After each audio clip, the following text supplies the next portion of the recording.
Curso de segundo grado de Formación Comunitaria. La Buena Lluvia. Primera parte. ¿Qué es la Iglesia? Curso de Eclesiología, contenido de la lección número 1 a la 9. Lección número 9. El pueblo escatológico. Un medio divino de salvación por la santificación. Pero lo más característico de este nuevo pueblo de Dios es su trascendencia a la eternidad. Lo hemos contemplado único y sin confusión posible con ningún otro pueblo. Así nos lo dice el Salmo número 147, versículos del 19 al 20. Él revela a Jacob su palabra, sus preceptos y sus juicios a Israel. No hizo tal con ninguna nación, ni una sola sus juicios conoció. Palabra de Dios. Te alabamos, Señor. Ese pueblo único que arranca de Abraham y su progenie, según la carne, y se prolonga hasta nuestros días por los descendientes de Abraham, según la fe, a través de las generaciones y de los siglos, va entretejiendo su historia con la historia de todos los pueblos de la tierra, en una aparente igualdad de desarrollo y de destino. Pero no es así. Es un pueblo eminentemente escatológico, es decir, es un pueblo que tiene referencia, relación con las cosas que habrán de sobrevenir al final de los tiempos. En un sentido más amplio, quiere decir que este pueblo no se limita a una vivencia actual, del momento, como quien vive solo para hoy, para las cosas temporales. No, este pueblo desde siempre intuyó en su devenir un futuro misterioso, pero cierto.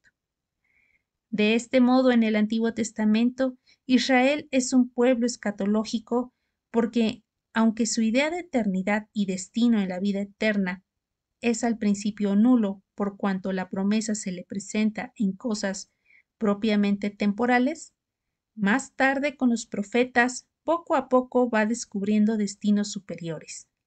Ciertamente, conservó siempre una idea escatológica, aunque a corto plazo, es decir, su escatología no trascendía los tiempos mesiánicos. Israel vive la idea de la venida de un Mesías, pero con realizaciones temporales. Podríamos decir que es una mezcla de lo temporal con lo propiamente escatológico. Se sienten los judíos protagonistas en un mesianismo. Esperan que nazca un Mesías de entre ellos, pero mesianismo y Mesías les son confusos en cuanto qué, para qué y cómo ha de ser. De aquí que sean muchos de ellos los que, a la vista de Jesús, sufran una decepción. Ni era ese el tipo de Mesías que esperaban, ni checaban con sus ideales de doctrina de paz, perdón, humildad, contradicción de sí mismo y austeridad que Jesús les ofrecía. Aunque los discípulos más cercanos de Cristo pronto entreven la diferencia, propiamente pasan ciegos los 3 años de la vida pública del Maestro.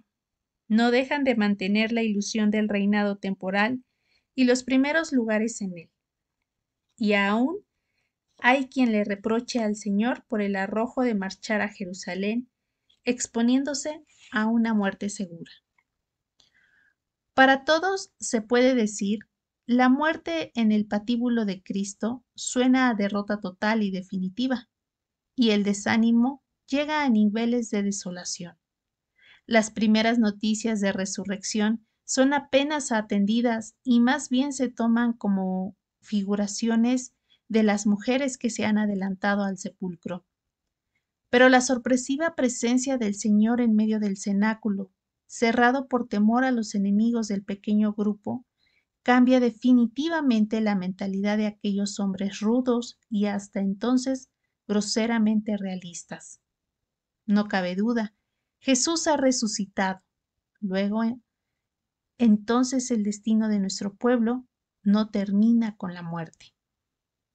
La narración de los de Emaús acerca de cómo el Señor les hizo repasar las Escrituras para confrontar la trascendencia de lo sucedido es viva imagen de lo que todos ellos experimentaron.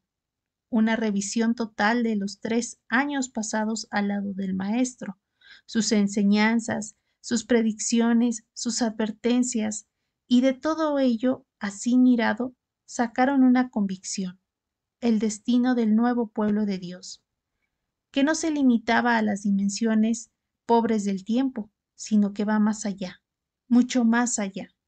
Traspasa las barreras de la muerte para prolongarse sin término en la eternidad.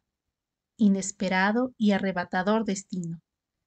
Ante tan gran convicción, ¿quién no se lanza a la aventura de extender el reino y dar la vida por él? Los 40 breves días de la posresurrección del Señor fueron en mucho por él dedicados a fincar más y más en aquellos así transformados la convicción de la importancia de su destino. De esa manera, al llegar el momento supremo de la separación temporal y terrena, el último mandato de Cristo es de escatología suprema, a la pregunta aún influida por ideas atrasadas. Así nos lo narra el libro de los Hechos de los Apóstoles, capítulo 1, versículos del 6 al 9, donde dice: Señor, ¿es ahora cuando vas a restablecer el reino de Israel?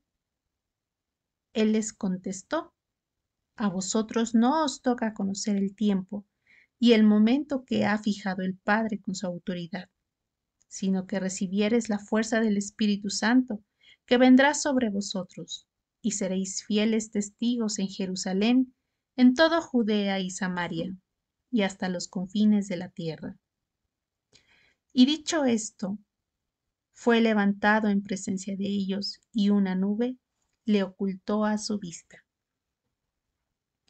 Palabra de Dios, te alabamos, Señor. En ese preciso momento se descorre para esos hombres rudos el velo que no les dejaba ver la trascendencia de su misión. En ese instante supremo aparece ante ellos toda la definitiva escatología del nuevo pueblo de Dios. Dado que el sentido escatológico es doble en sus aspectos, comenzaremos a estudiarlo en ambos, recordando la parusía del Señor Jesús. Por esta palabra entendemos la promesa de Jesucristo, de su segundo advenimiento al final de los tiempos. A ella alude principalmente San Juan en el Apocalipsis. Dice: el que da testimonio de todo esto. En el libro del Apocalipsis capítulo 2 versículo 20 nos dice: sí, pronto vendré. Amén. Ven, Señor Jesús. Palabra del Dios. Te alabamos, Señor. De este modo, el sentido de escatología del pueblo de Dios tiene dos acepciones. Primero, por una parte significa el destino universal de todos los miembros del pueblo de Dios a una perdurabilidad en el cielo, en la que darán gloria a Dios y ellos recibirán la felicidad que solo en Dios mismo pueden encontrar como su último fin. Segunda, de otra parte, se extiende también por escatología todo aquello que acontecerá en los últimos tiempos como hechos precedentes a la llegada del Señor Jesús en su segunda y definitiva venida a la tierra.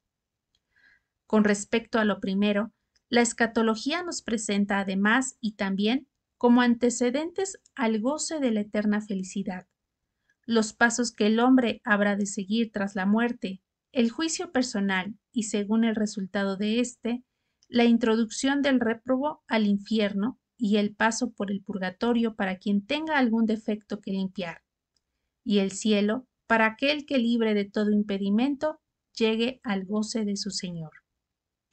En estos tiempos mucho se ha especulado acerca de cómo, dónde, cuándo y de qué manera habrá de ser la estancia en el infierno y en el purgatorio. Hay quienes niegan esas posibilidades.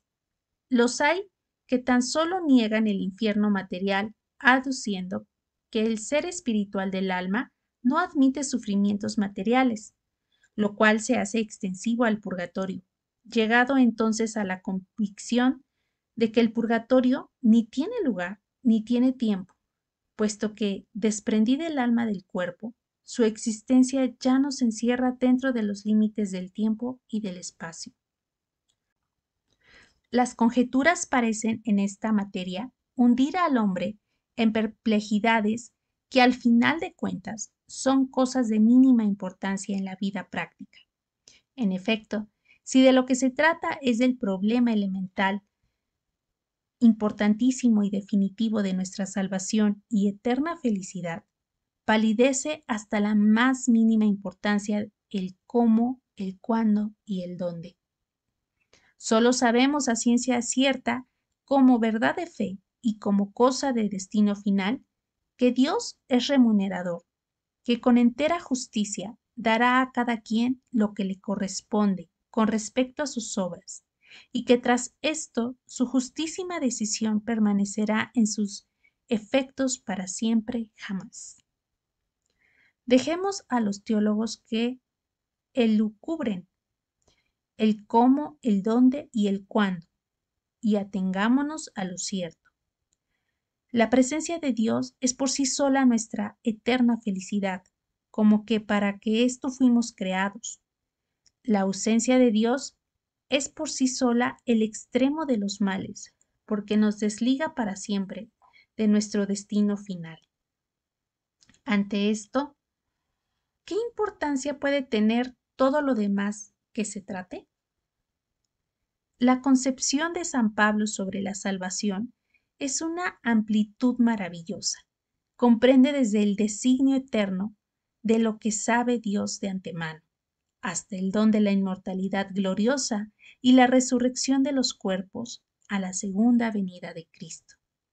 El plan divino de la redención, misterio oculto en los primeros tiempos, revelado a los apóstoles, fue preparado y decidido por Dios desde toda la eternidad.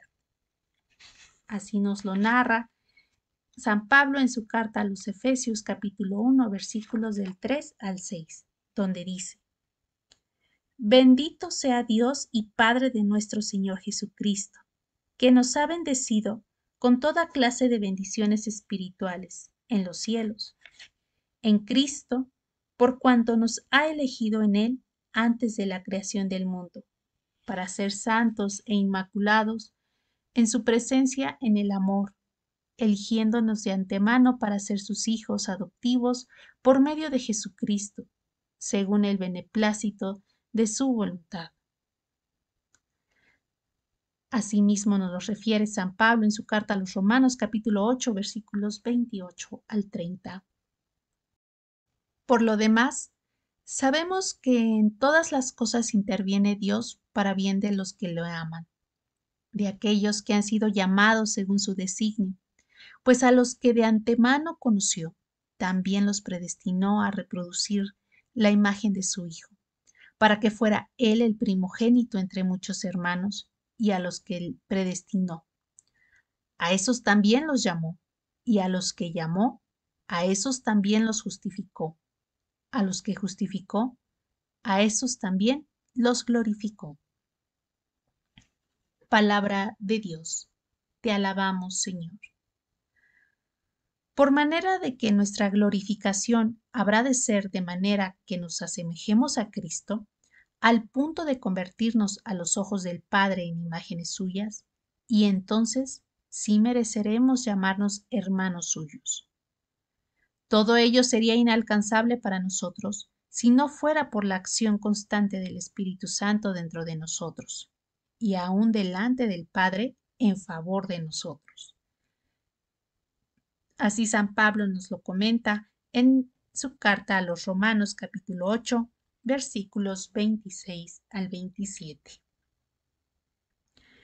Y de igual manera, el Espíritu viene en ayuda de nuestra flaqueza, pues nosotros no sabemos pedir como conviene, mas el Espíritu mismo intercede por nosotros con gemidos inefables, y el que escruta los corazones conoce cuál es la aspiración del Espíritu, y que su intercesión a favor de los santos es según Dios. Palabra de Dios. Te alabamos, Señor. Aquí abajo solo poseemos la garantía del Espíritu Santo, que nos ha de continuo dar la esperanza de la redención total y la salvación. El apóstol se afana en infundir y sostener la esperanza en la escatología de nuestro destino. Así nos lo dice en su carta a los Romanos capítulo 15, versículo 13. El Dios de la esperanza os colme de todo gozo y paz en vuestra fe, hasta rebosar de esperanza por la fuerza del Espíritu Santo. Palabra de Dios. Te alabamos, Señor.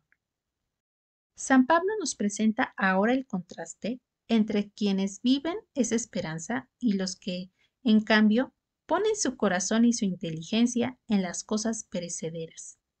Así nos lo narra en su carta a los Filipenses capítulo 3 versículos 18 al 21, donde nos dice: Porque muchos viven según dije tantas veces, y ahora os lo repito con lágrimas, como enemigos de la cruz de Cristo, cuyo final es la perdición, cuyo Dios es el vientre, y cuya gloria está en su vergüenza, que no piensan más que en las cosas de la tierra. Pero vosotros somos ciudadanos del cielo, de donde esperamos como Salvador al Señor Jesucristo, el cual transfigurará este miserable cuerpo nuestro en un cuerpo glorioso como el suyo, en virtud del poder que tiene de someter así todas las cosas. Palabra de Dios. Te alabamos, Señor. Ojalá pudiéramos imitar a San Pablo en aquello que mira a la preparación para la vida eterna, de manera que, de verdad, dejándolo todo, nos aferremos a la cruz de Cristo y nos entreguemos al servicio de Dios y de su Iglesia, en lo que encontraremos la más firme seguridad de nuestra salvación. Así nos lo dice el apóstol San Pablo en su carta a los Colosenses capítulo 1 versículos del 24 al 25. Ahora me alegro por los padecimientos que soporto por vosotros, y completo en mi carne lo que falta a las tribulaciones de Cristo, en favor de su cuerpo, que es la Iglesia, de la cual he llegado a ser ministro, conforme a la misión que Dios me concedió, en orden a vosotros, para dar cumplimiento a la palabra de Dios. Palabra de Dios. Te alabamos, Señor. La fe intrépida y la esperanza inquebrantable de San Pablo aparecen contagiosas en su despedida a Timoteo. Así nos lo dice en su segunda carta a Timoteo, capítulo 4, versículos del 6 al 8. Porque yo estoy a punto de ser derramado en libación, y el momento de mi partida es inminente. He competido en la noble competición, he llegado a la meta de la carrera, he conservado la fe, y desde ahora me aguarda la corona de la justicia, que aquel día me entregará el Señor, el justo juez, y no solamente a mí, sino también a todos los que hayan esperado con amor en su manifestación. Palabra de Dios. Te alabamos, Señor. Es en su brevedad todo un testamento para los suyos. Parece querer hasta el último momento dejar un legado de fe, de esperanza y de amor. De fe en la fidelidad de un Dios que se ha comprometido, de esperanza en su justicia remuneradora, de amor eternamente capaz de llenar nuestro corazón y ser nuestra felicidad. Dejemos ahora que San Pablo nos advierta acerca del cúmulo de riesgos que entraña la proximidad de la parucía de Jesucristo. Por lo que respecta a la venida de nuestro Señor Jesucristo y a nuestra reunión con Él, os rogamos, hermanos, que no os dejéis alterar tan fácilmente vuestros ánimos, ni os alarméis por alguna manifestación profética, por algunas palabras o por alguna carta presentada como nuestra, que os haga suponer que está inminente el día del Señor. Que nadie os engañe de ninguna manera. Primero tiene que venir la apostasía y manifestarse el hombre impío, el hijo de perdición, el adversario que se eleva sobre todo lo que lleva el nombre de Dios o es objeto de culto, hasta el extremo de sentarse él mismo en el santuario de Dios y proclamar que él mismo es Dios. ¿No os acordáis que ya os dije esto cuando estuve entre vosotros? Vosotros sabéis qué es lo que ahora le retiene, para que se manifieste en su momento oportuno. Porque el misterio de la impiedad ya está actuando.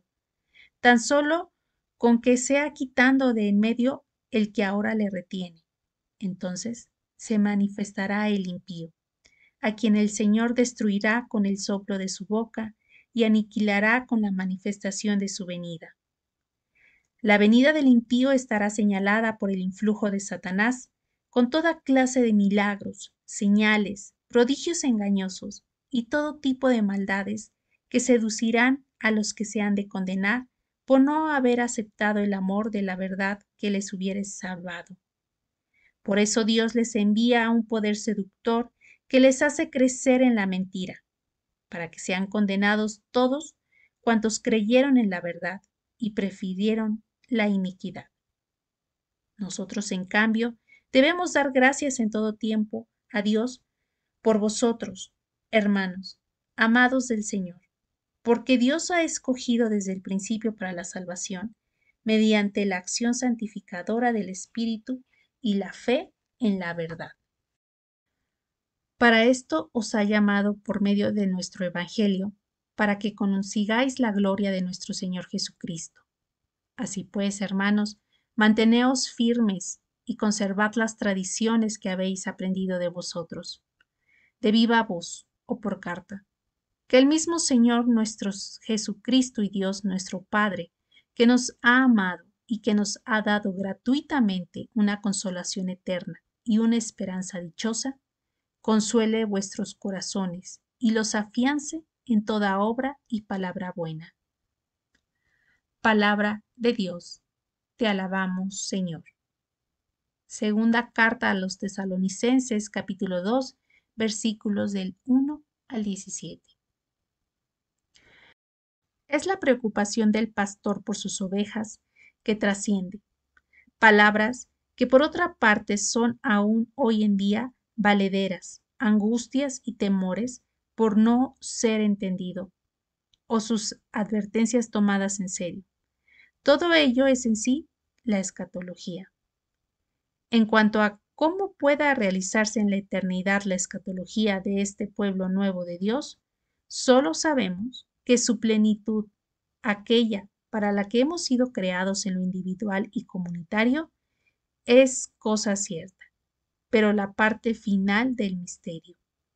El apóstol no presume de saber más que nosotros, pero sus palabras ayudan a elevar el pensamiento. Así nos lo dice San Pablo en su carta a los Romanos, capítulo 11, versículos del 33 al 36, donde dice: Oh abismo de la riqueza, de la sabiduría y de la ciencia de Dios. Cuán insondables son sus designios e inescrutables sus caminos. En efecto, ¿quién conoció el pensamiento del Señor? ¿O quién fue su consejero? ¿O quién le dio primero que tenga derecho a la recompensa? Porque de Él, por Él y para Él son todas las cosas. A Él la gloria por los siglos. Amén. Palabra de Dios. Te alabamos, Señor.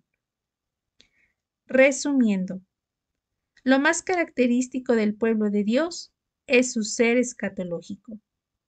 La escatología del pueblo de Dios se entiende en tres sentidos. Primero, por lo que respecta a los hechos que acompañan a la parucía del Señor. Segundo, por el papel que le toca a este pueblo desempeñar como agente de salvación en los últimos tiempos. Tercero, y lo más característico, por su perdurabilidad en la vida eterna. Cristo y los apóstoles nos previnieron acerca de los hechos. El pueblo de Dios encontrará su plenitud en la escatología eterna, la felicidad eterna, radicará ya en la presencia del Señor y de su gloria. Reflexiones personales. ¿Vives como nos pide San Pablo en espera de que venga su Señor? ¿Qué haces por salvar al mayor número de hermanos tuyos alejados? ¿Procuras ya desde esta vida dar gloria a Dios y que le sea dada? Resolución. Desde hoy pondré mi mira no dentro de los horizontes estrechos de un mundo que ha de desaparecer, sino en la altura de la eternidad para la que fui creado y en la que se halla mi felicidad.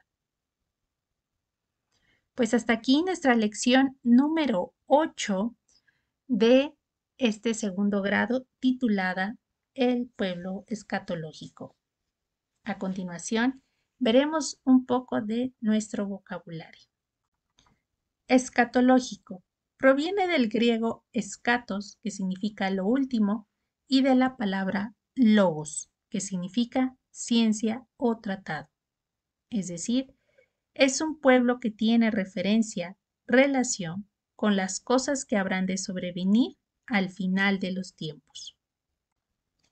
Parusía del Señor Jesús.